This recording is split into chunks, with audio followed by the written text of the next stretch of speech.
we go. Happy Bicycle Day, everybody. Ask yourself, what is Bicycle Day? Well, Bicycle Day commemorates the first intentional LSD trip that we had on this here planet.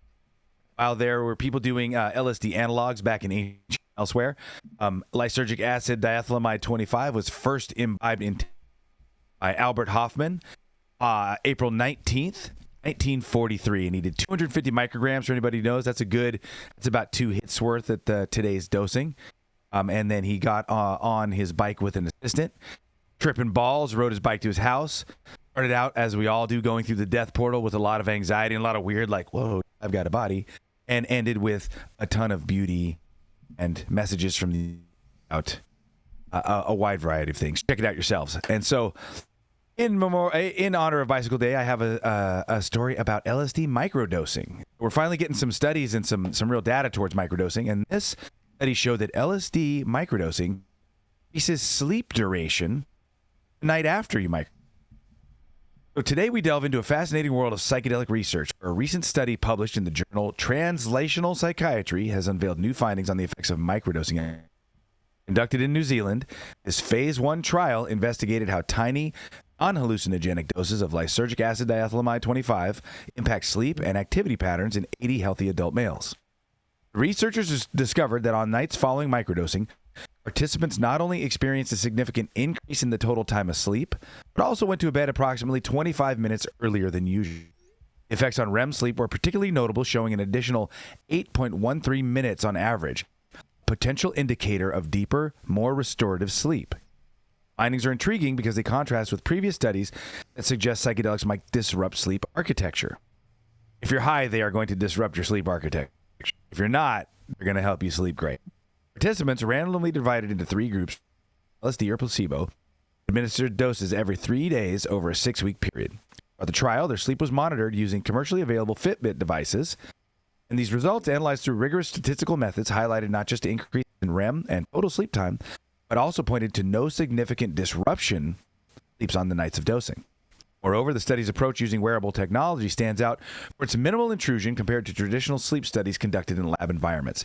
This method allowed researchers to capture a vast amount of naturalistic sleep data, offering a clearer picture of how microdosing might influence living. However, the study is not without its limitations. It was focused solely on healthy male volunteers, so the findings may not extend to women or individuals with mental conditions, so more studies do definitely need to be done. Conclusion: groundbreaking research suggests that LSD microdosing could potentially enhance quality and duration. It paves the way for further studies, particularly in how such treatments can be integrated into therapeutic practices, especially for conditions like major depressive disorder. As the scientific community continues to explore the realm of psychedelics, the potential for new treatment avenues emerges, reshaping our understanding of mental health care. Stay tuned as we continue to follow this intriguing field of study. This is Old St. Germain for the Hyatt 9 News. Looking forward to what my correspondents and hosts have to say. Take it away, guys. Man, a little Bicycle Day story right there, Matthew St. Germain. I thought you weren't supposed to go to sleep, when you take LSD. Exactly. These guys are microdosing in the daytime and then going to sleep. And I challenge anyone to go to sleep on acid. Although I got to say, I've got a friend who watches the show occasionally. His name's Todd Smith. He lives up in Oregon. Mm-hmm. Shout out Todd Smith. Tripping. I had to stop tripping with him back in the day because if he would take any more than 1/8 of mushrooms or 2 hits of acid, but literally he had this like self-protective thing in his brain where he would pass out until he wasn't high. So there was a couple times where we were following the Grateful Dead. We went to the hotel room after the show and ate like 10 hits of acid, and dude falls asleep within 10 minutes. And then I'm stuck there just frying my brains out for like the next 12 hours by myself in some hotel room random somewhere in America. So some people can. See, that's me on cannabis edibles. It's happening. I don't care when or why or what. I'm out for the. Yeah, I'm out. Yeah, for the me count. too. I was told early on that if I'm tripping, don't look in the mirror and don't go to sleep. I've always wondered why people say that. A lot of people are afraid of knowing who they are, confronting their shadow, and really delving into the fullness of who they are and where we are on this individuals. I've always wondered why people say that. Like I've gone and used the bathroom plenty of times, washing my hands. I'm sitting there washing my hands. I'm like, why do people trip out on this? Acid doesn't make everyone better. It's also true. That is also true. LSD is only for some. Fair enough. I do believe that. For everybody else, there's base. Oh, yeah. Yeah. Add some CBD to that base.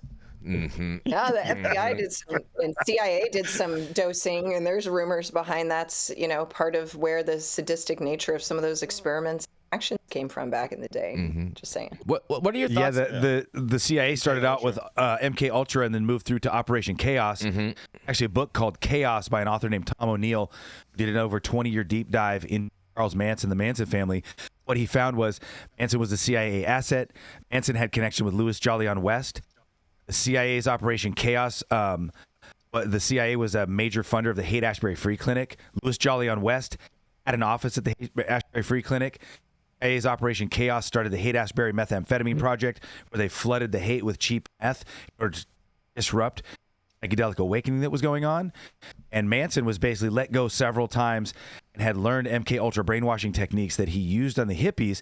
It's no coincidence that Manson and his family were featured in Life magazine over a year before any of the Manson killing, because the Manson family was a direct attempt to make hippies threatening and to destroy the hippie movement, the Back to Land movement, and the anti-war movement. And it was just one of a coordinated piece between the FBI's COINTELPRO and the CIA's Operation Chaos to make people afraid of the younger generations, afraid of people who were into alternative healing, Back to Land, anti-war, free speech, the movement. None of it. So you're right, Dale. None of this was done on accident. Lee Harvey Oswald was also an asset, for fun fact. Correct. And sorry, Rico, 1 sec. Jack Ruby, who killed Lee Harvey Oswald, was put into prison. That's what I was going to get at. That's what I was going to just talk about. Me and Jason had a conversation last week. CIA, Alan Dulles. Like, shout out to Dulles. Mm-hmm. We had that conversation, Jason. Mm-hmm. Like, CIA, man. CIA. Oh, right. And so Jack Ruby was in prison, and Louis Jolyon West, who was the head architect of MK Ultra, visited Jack Ruby the day before Ruby went insane. So Louis Jolyon West had an unsupervised visit with Jack Ruby. Next day, Jack Ruby said that he was children being burned in the streets, and he was diagnosed as being basically psychotic and depressive and schizophrenic the day after Louis Jolyon West, the guy who did all of the who oversaw all of the LSD experiments for the CIA, visited Jack Ruby in prison. Not only that, Alan Dulles, who was retired, was named as the head of the Warren Commission on who shot John F. Kennedy.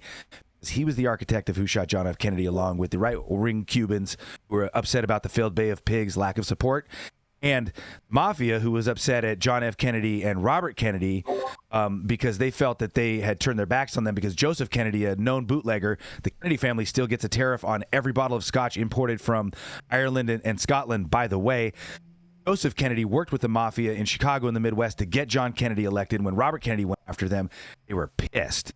Alan Dulles, because Kennedy wanted to smash the CIA and disband it and scatter it to the wind. That's John F. Kennedy's quote.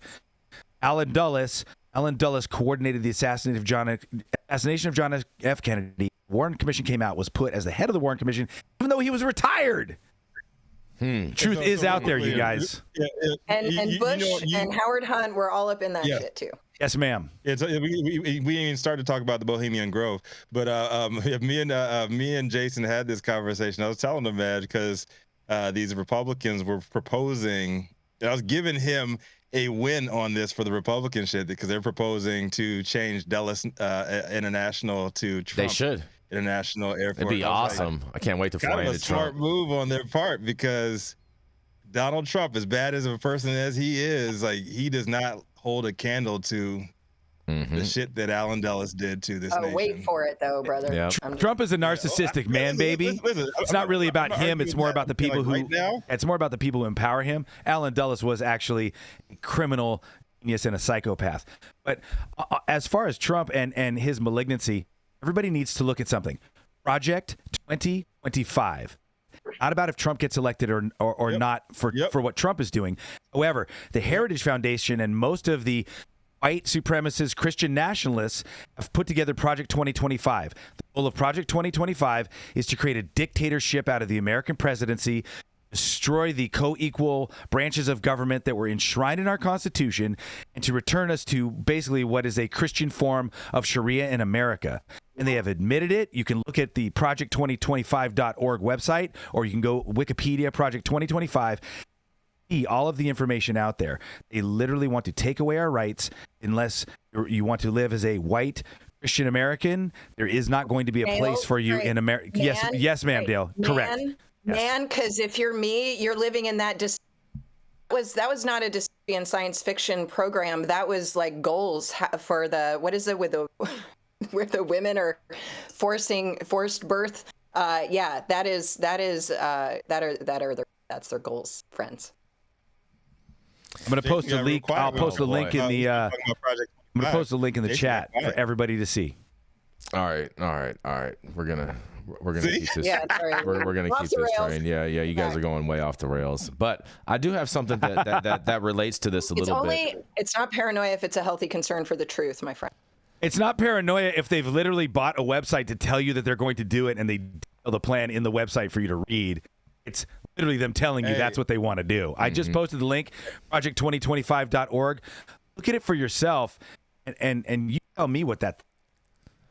All right. Yeah, man, drop the theory off of that conspiracy, man, because it's real. Oh, boy. Drop the that shit is real. It's not about Donald Trump getting in office it's a because plan.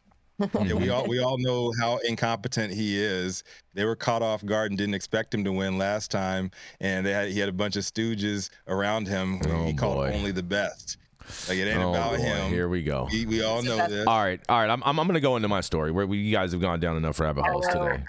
All right. So I love you, Jason. Yeah, I love you guys too. You guys are just getting a little too crazy right now. And we're way over time at the same time too.